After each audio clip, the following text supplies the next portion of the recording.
He's Jeff.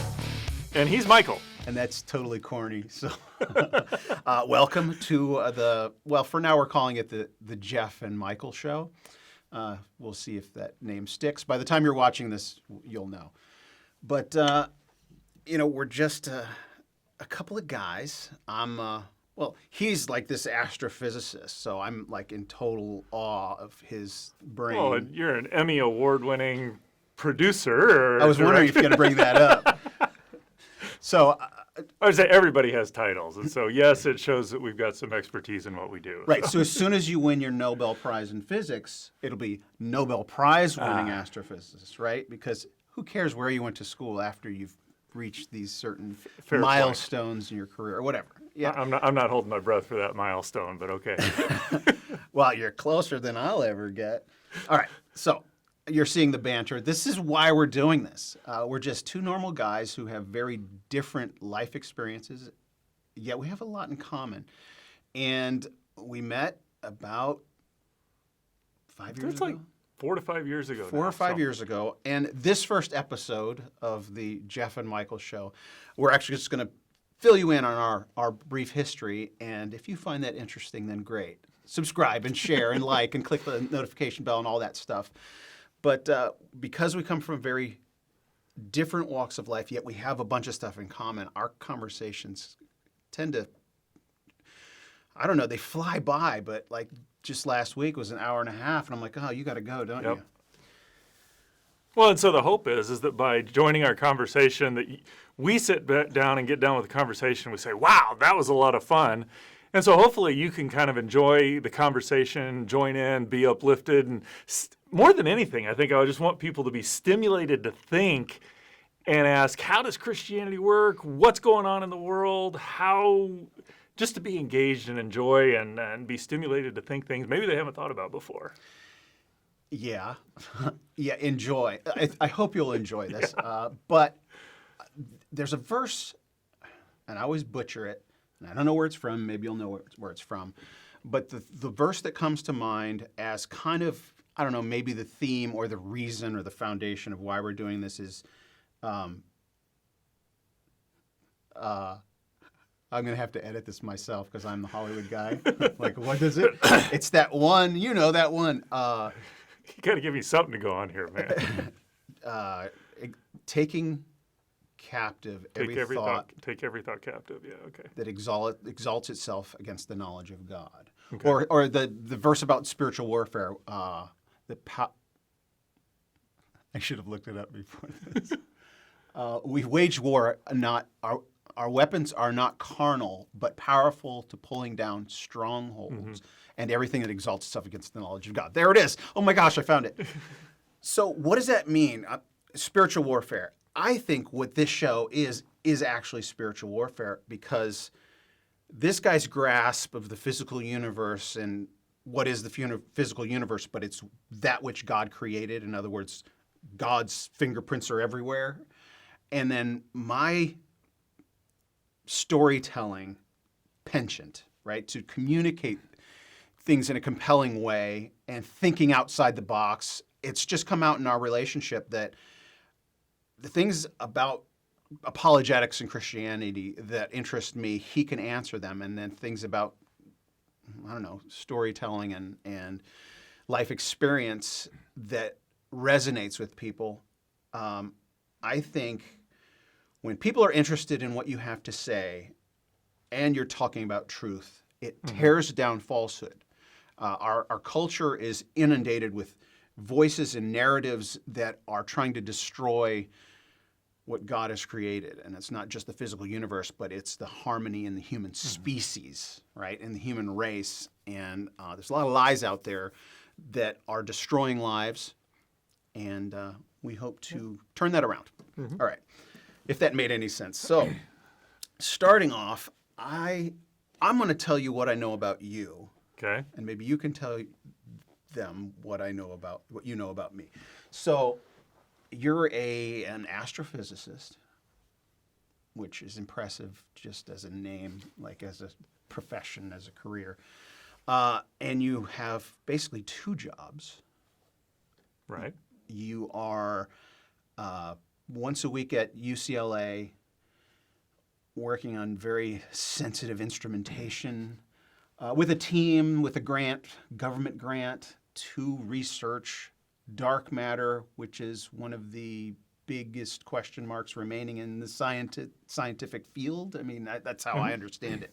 That's pretty accurate. Okay, good. And it's a long, obviously, just like Hollywood movies take incredibly long time to make. This kind of process, this project you're working on, has been in the works for probably 5 years already, or a couple of years at least, and there's a couple of years to go. And That's at least a decade. Okay. I started working on it in 2012. all right, I was going to say a decade, and I decided to, Be small, yeah. Yes. Gotcha. And you've told me that if the experiment is successful, basically a very sensitive piece of equipment is going to go up in the atmosphere in a balloon, and it's going to hopefully catch some gamma particles or something that will help determine what dark matter is. And if the experiment is successful, you could be up for a Nobel Prize in physics at some point as a possibility. Well, not me, but the guy who's ahead of the project, yes. Yeah, So, well, you'll be associated. yeah, I could say, hey, I know that guy. So All right, so that's this guy. That's one of his jobs. The other job is the rest of his time you're at, well, I imagine many of you already know, it's Reasons to Believe, which is an apologetics ministry that the way I refer to it, I think this place is doing some of the most important work on the planet, honestly, that especially in combating or correcting, in particular, a lot of Christians, what I would say is misunderstandings of what the Bible says about the universe we live in. Obviously, I'm talking about progressive creationism versus young earth creationism. I think even though the audience that believes in progressive creationism, old earth creationism versus young earth creationism is much smaller.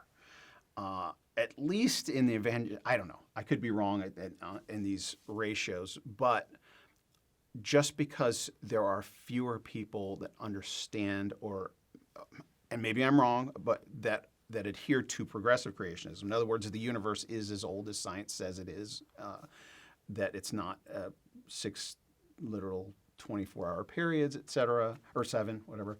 I think that truth, that knowledge in time, the work that you guys are doing here will actually have a global impact.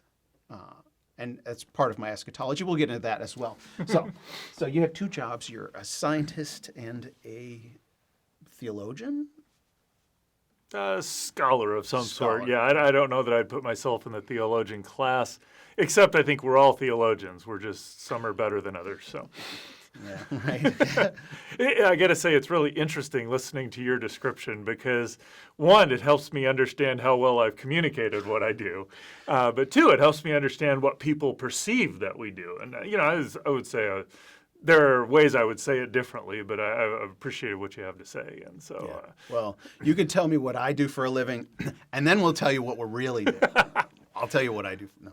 Well, my understanding of what you do is, among other things, is you're in the movie industry or movie entertainment industry, seeking to tell stories, to communicate truths through stories, and so that ranges from, I know you've done work as a editor at Entertainment Tonight.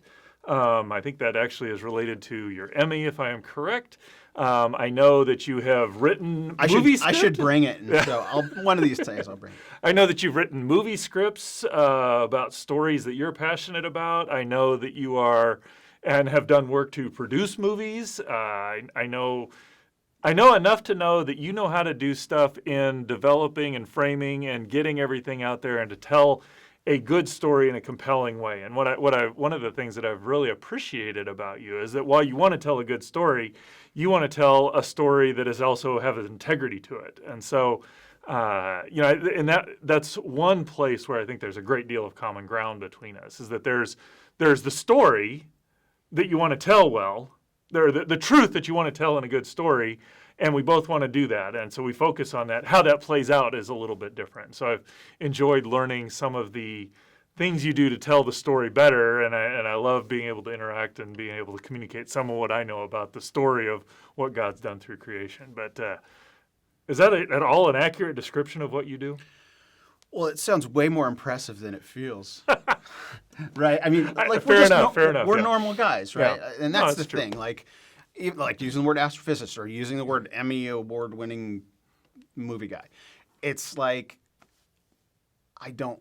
it's humorous to me, right? It's like, okay, I mean, that matters to some people, right? And I understand that. I mean, one of the most difficult thresholds to cross in the entertainment industry is getting from the outside to the inside, right? It's like I was there. I'm like, man, how do I get my foot in the door of Hollywood? And there's any number of ways to do it, but it's like I would liken it to the chasm between non-life to life. Right? Okay. In the evolutionary process, how did that happen? Where did, there's no explanation for it, right? It's one of the big hurdles. Okay. Like, you can't cross that threshold. It's impossible, and it's the way it feels from being outside of the industry to being inside the industry. But then once you're quote unquote inside the industry, it's like, oh, it's just a job. Yeah. Right? It's like, oh, 99% of everybody that works in Hollywood is working.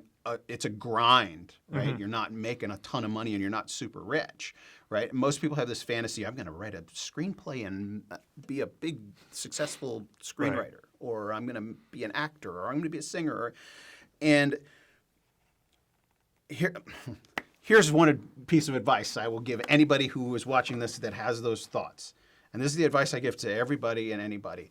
If you can find satisfaction doing anything else in your life, if you can find genuine fulfillment doing anything else in your life, pursue that, because you're more likely to be fulfilled.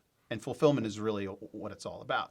But if you are called by God, like if you believe in your heart, then go for it. Do it and start doing it now. We'll get it. Well, it's funny you give that description, because being a scientist is similar. I mean, I am sure there are people who have studied, and I mean, there's just YouTube is littered with people who say, "Hey, I know how to produce," or they've kind of self-taught and taught them out. And there's some really good and some that are really poor. Science, I think, is probably very similar. There is in all honesty, the calling card, or what gives you a place at the table, is in some sense doing a PhD. And it's not so much that you discover something fascinating or you show off your fantastic abilities. It's really kind of a mentorship into here's how the community thinks. Here's how we do things so that we do them well.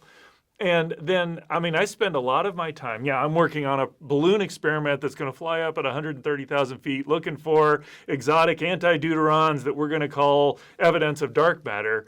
Not gamma particles, antideuterons. Fair enough. Most of my time right now, I'm working on this dumb piece of equipment that I can't get to work right so that I can test to make sure our equipment's going to work in the temperature extremes. And so, in some sense, it's a grind.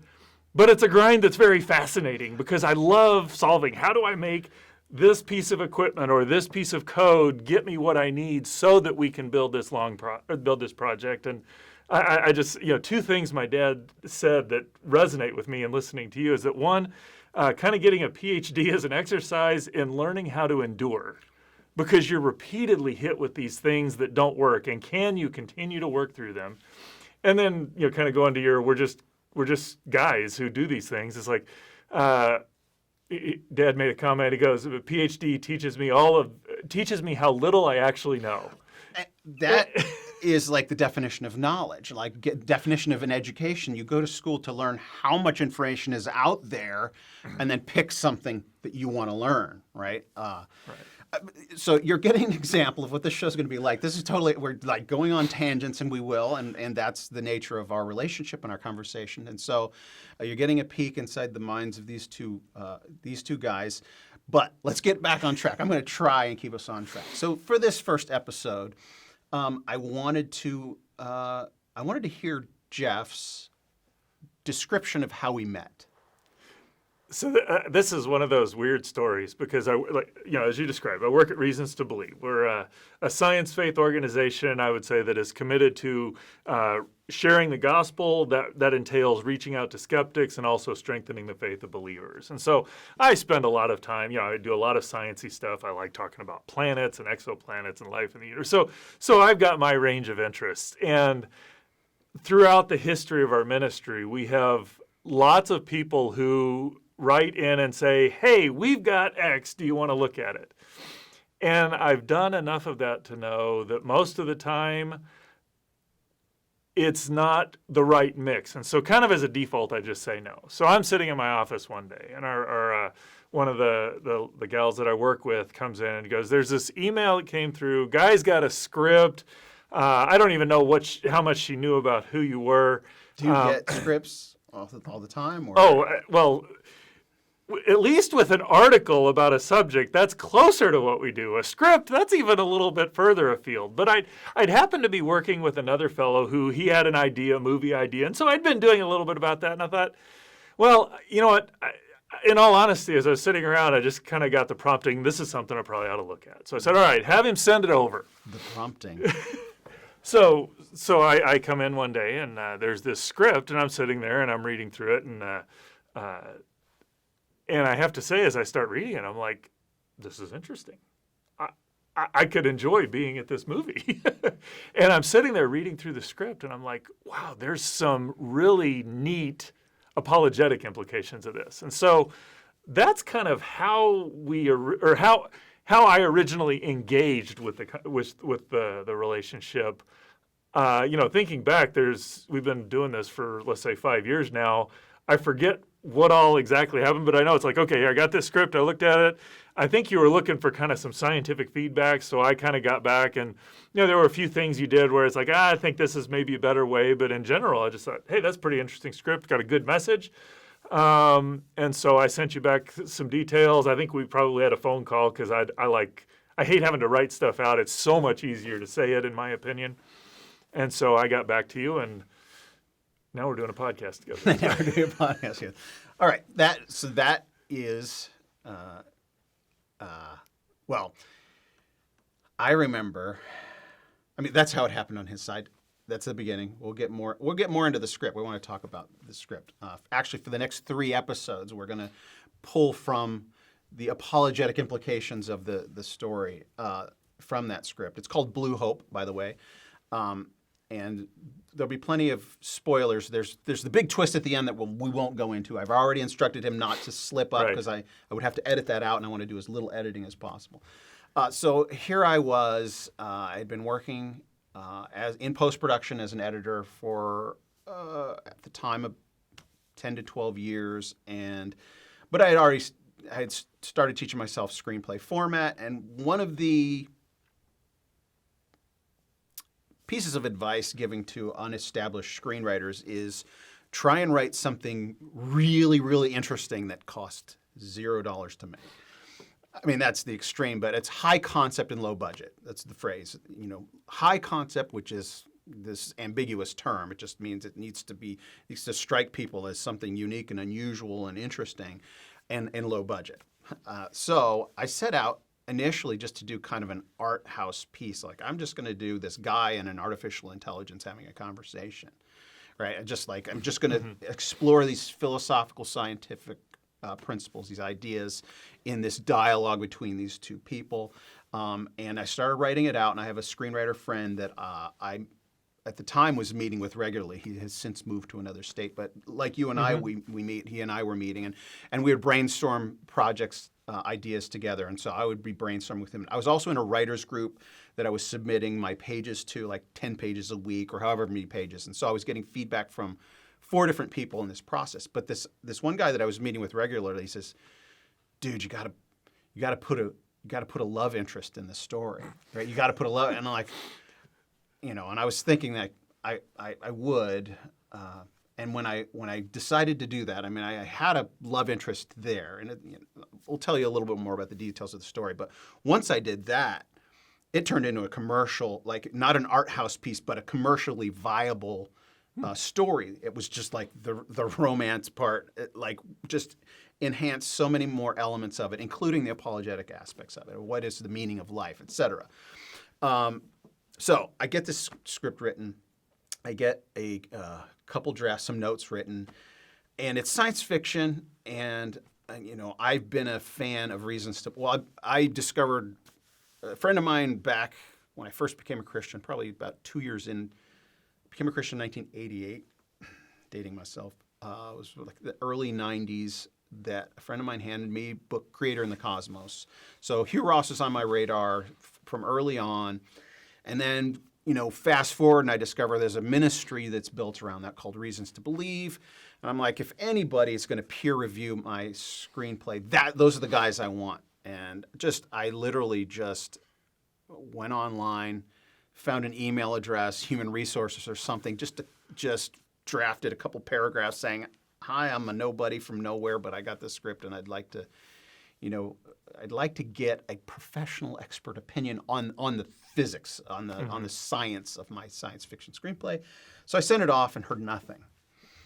And I'm like, okay, that was an attempt or whatever. And then like 3 weeks go by and I decide to just follow up. And it turns out whoever it was that was responsible for answering that email had been on vacation. Oh, okay. and they're like, oh, so sorry, I didn't mean to get back to you. I'm like, so I did another follow-up. And my understanding, because you guys have, at the time you had there's 5 scholars. Right. Right. And then there's a whole slew of volunteers or just like. Well, there's support staff. So there's a whole bunch of other people that do different jobs. Like amateur or apologetics right. enthusiasts, Yeah. No, that's true. or right. people that are part of this network, Right. of thinkers, of apologists, et cetera. And I thought, it doesn't matter to me who reads it. Maybe send it to one of those people. That's what I fully expected. But when Jeff, one of the scholars on staff, responds, I'm like, this is amazing. And that's how our relationship began. Yeah, I actually remember that now, that you're looking for just a scientific assessment. I think that's probably one of those things that prompted me, hey, this is something worth looking at, because, hey, what's the script? What do you think about it? That's outside my house. But I can look and say, okay, well, now this doesn't work. Okay, that's good. Or, okay, given movie, that's enough license. I don't care about that. I mean, I know Star Wars doesn't work, but they get enough stuff right that it's like, okay, I could put myself in that environment and still. And so I thought you did a really good job. It's like, this is close enough that I can relate to and big enough that it's interesting to listen to at the same time. So. And that's science fiction is this broad category, and there's the science, there's the fiction end of the continuum, and then there's the fact end of the continuum. So there's science fiction, science fact, but for example, Star Wars that's fiction. This is lightsabers. Yeah, no way. Hyperdrive. I'm not sure. Yeah. But then on the example I like to use on the fact side of science fiction is The Martian. Yeah, starring Matt Damon. So, and it's based on a book, and that's pretty rigorous science in that there's a few things that they needed to create that wouldn't have happened. Yeah, there's a few. There's some license you have to take, if for no other reason, just to film it. You can't simulate gravity on Mars the way it actually works. But exactly. There's a lot in there. It's like, okay, it's believable enough that you could imagine. I mean, I could imagine myself being in that situation. It's like, okay, it's close enough that I can draw some experience from it, right. if you will. Suspension of disbelief. Yeah, right. And so when you go into Star Wars or movies like that, you already know ahead of time this is total fantasy, this is not real, and you get immersed in it. It's really more like a Western, right? Mm-hmm. That's what people say. Star Wars is actually a space Western. It's not technically in the genre of science fiction. I mean, I guess you could say it is, but The Martian. So I was leaning more toward The Martian. I wanted this to be as realistic as possible because I'm wanting to expose in a compelling narrative some apologetic principles, some facts about reality that people may not accept other than being immersed in a compelling story. Right. Right? Because Jesus himself used this principle. He was a storyteller. Right? He would tell parables, and that's all a movie is. It's a parable. It's something that people can identify with, that they open up their hearts to, they open up their minds to, and they welcome the influence of that story. It's like he used the circumstances that people would identify with. There's a farmer out throwing seeds on a field. It's like everybody knows exactly what that's like. They've done it themselves, right? So that opens up the soul to receive those seeds that we're talking, the truth. And so there's the knowledge that gets hidden in the package of the story, right? The truth, the seed that goes in. And so... Well, I have to say, I love the reference there to Jesus, and going back to why are we doing this show? It's like, to me, that's not that we will ever emulate Jesus. I mean, he's the Son of God in human form, but Jesus never shied away or sidestepped the truth or shaded the truth or anything. Everything he said was completely accurate, but he also did it in a very compelling way. I mean, to where the person is coming at him with an antagonistic, I'm going to trap you, he was able to respond in a way that diffused the trap and engaged the person back and recognized. When the person was hurt, he was able to engage them in a way that helped.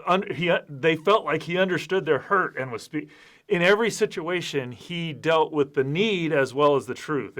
Both of them were there. And I hope if we do nothing else, I hope we make sure that everything always has truth, and to the best we can, we're also communicating in a compelling way. So. Right, and that's, we're failing if we're not. Right. If we're not doing that, and there's 1,000 tangents I want to go on. I love when Jesus says something and it says, and they had no answer. Right. Like, render unto Caesar what is Caesar's, and unto God what is God's. It's like they tried to trap him. Yeah. And he's just like, huh. We think it's Jesus, he knows what they're thinking. It's like everybody knew what they were thinking, right? Everybody knows that they were trying to trap him, even though that's a good question. Like, people come up with good questions. Even though they don't know the answer, they know it's a question set up to trap. And you encounter that, and I encounter that. We all encounter that when people are just trying to, it's not that they know the answer.